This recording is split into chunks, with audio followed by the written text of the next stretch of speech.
Israeli officials say plans were approved to capture the entire Gaza Strip and remain in the territory for an unspecified amount of time. Representatives for Germany's CDU, CSU, and SPD parties have formally signed their coalition agreement.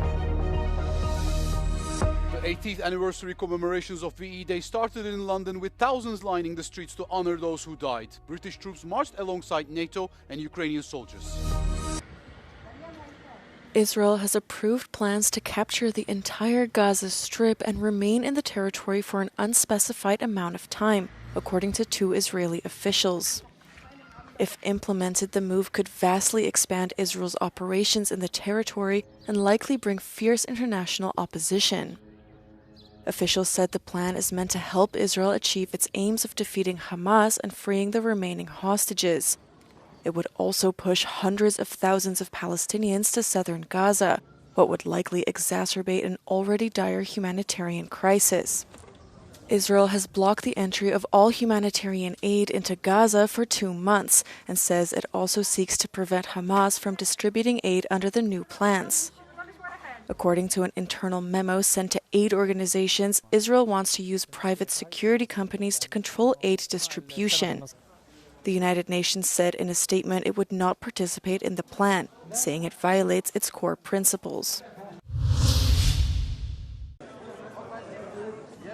Representatives for Germany's CDU, CSU, and SPD parties have formally signed their coalition agreement. The government is to be sworn in on Tuesday, with CDU leader Friedrich Merz as the country's new chancellor.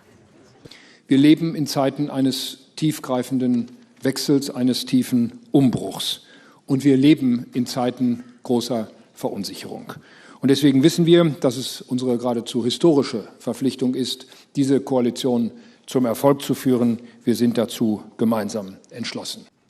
The coalition has a relatively modest majority, with 328 of the Bundestag's 630 seats, and aims to spur economic growth, ramp up defense spending, take a tougher approach to migration, and catch up on long-neglected modernization.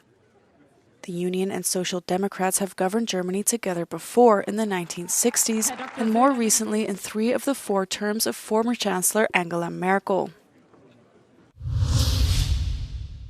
Anti-government protests erupted in Israel on Monday evening following reports of controversial new cabinet plans for Gaza. Hundreds gathered outside the Knesset parliament demanding a deal to release hostages held by Hamas. The protests follow news that Prime Minister Netanyahu's cabinet approved plans to potentially seize all of Gaza and stay indefinitely. The plan reportedly also involves moving hundreds of thousands of Palestinians south, raising fears of forcible displacement. Israel says the goal is defeating Hamas and freeing hostages, but protesters expressed deep skepticism. There's no reason to continue on with this war. What we did for 1.5 years, last 1.5 years, and we couldn't succeed, we won't be able to do it now. They just want to hold the Strip of Gaza and make a new settlement there. They will stay there. Soldiers will be killed, and the hostages will come back in black sack. That's what will happen. We are here to protest against the government, and we are calling to stop the war, which I believe is no longer a war, it's a genocide. We are here to call to bring back the hostages. We know that Netanyahu does not want the hostages back, because he wants to keep his throne forever. We know that the messianic parties just simply wants to annex the West Bank and Gaza Strip, and we're against that. Israel resumed major operations in Gaza in mid-March and now controls about half the territory. An Israeli aid blockade since mid-March has worsened an already dire humanitarian crisis. Implementing the plan would mean a vast expansion of the war, likely drawing fierce international opposition.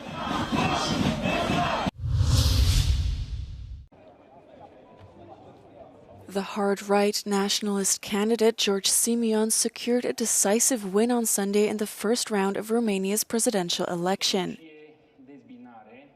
Far behind in second place is Bucharest Mayor Nicu Sordan, who will face Simeon in the runoff. Bogdan is an independent candidate who unexpectedly surpassed the coalition candidate Crin Antonescu. Astăzi, poporul român a votat. Astăzi, poporul român a vorbit. Este timpul să fie auzit.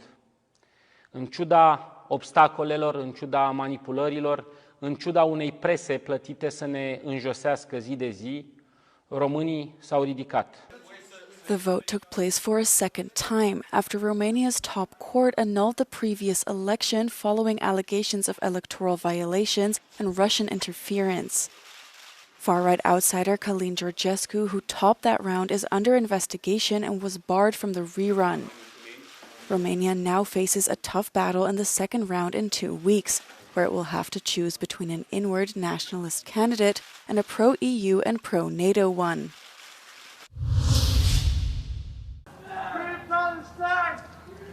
Pro-Palestine protesters disrupted the speech of Dutch Defence Minister Ruben Brekelmans during their National Liberation Day celebrations in Wageningen. Demonstrators chanted Free Palestine and other pro-Palestinian slogans. Brekelmans reacted to the situation in his speech. En ik zeg dat ook tegen de mensen die we hier zojuist zagen. Elkaar stevig vasthouden en elkaar niet uit elkaar laten spelen. Dat is wat ons allen te doen staat. In total, 5 people were arrested as they breached security barriers, according to the police. The annual ceremony, which was taking place, marks the end of Nazi occupation in the Netherlands in 1945.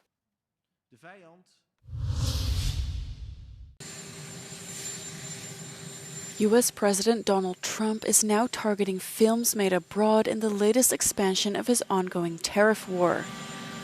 He has threatened 100% tariffs on international productions, accusing other countries of destroying Hollywood's film industry. Hollywood is being destroyed. Now, you have an incompetent, grossly incompetent governor that allowed that to happen, so I'm not just blaming other nations, but other nations, a lot of them, have stolen our movie industry. And I'm saying, if they're not willing to make a movie inside the United States, then we should have a tariff on movies that come in.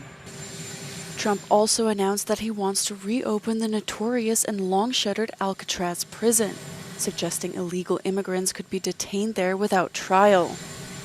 And I guess because the judges, so many of these radicalized judges, they want to have trials for every single, think of it, every single person that's in our country illegally, that came in illegally, that would mean millions of trials, and it's just so ridiculous what's happening.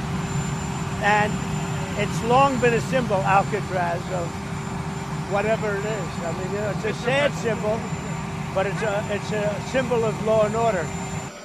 Bringing Alcatraz up to modern-day standards would likely be an expensive and challenging endeavor. It was shut more than 60 years ago due to crumbling infrastructure and high maintenance costs. The VE Day 18th anniversary commemoration started in London on Monday, with thousands lining the streets. A military parade near Parliament and Buckingham Palace began 4 days of pageantry. Around 1,300 British troops marched, joined by soldiers from NATO allies and Ukraine. King Charles III took the salute as the procession passed Buckingham Palace.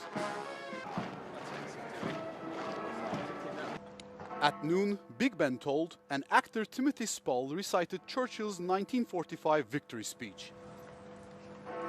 The anniversary is on May 8th, but the commemorations were brought forward due to the UK public holiday. The Cenotaph War Memorial was uniquely draped in Union flags, reportedly for the first time since 1920. Spectators stressed the importance of honoring those who died for freedom.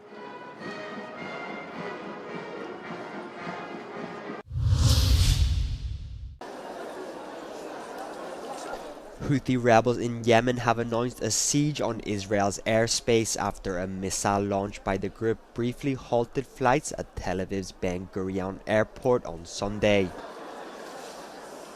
تعلن القوات المسلحة اليمنية أنها ستعمل على فرض حصار جوي شامل على العدو الإسرائيلي من خلال تكرار استهداف المطارات وعلى رأسها مطار اللد المسمى إسرائيليا مطار بن غوريون.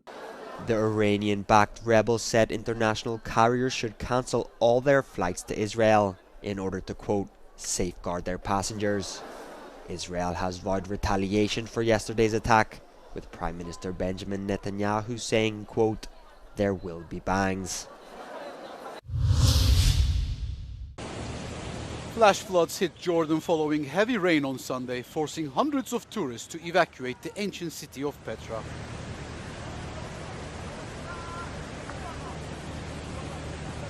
Authorities said the evacuation was precautionary and no one was injured at the popular site.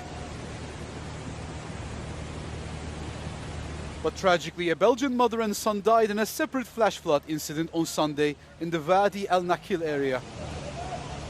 They were part of a tour group caught by surging waters. 2 other children from the Belgian family were found alive late Sunday. Police recovered the bodies of the mother and son on Monday morning after search efforts resumed. 14 Czech tourists from the same group were also rescued safely on Sunday. I just came from the sea. Flash floods are a recurring danger in Jordan, with deadly incidents reported in recent years, including 2018 near Petra.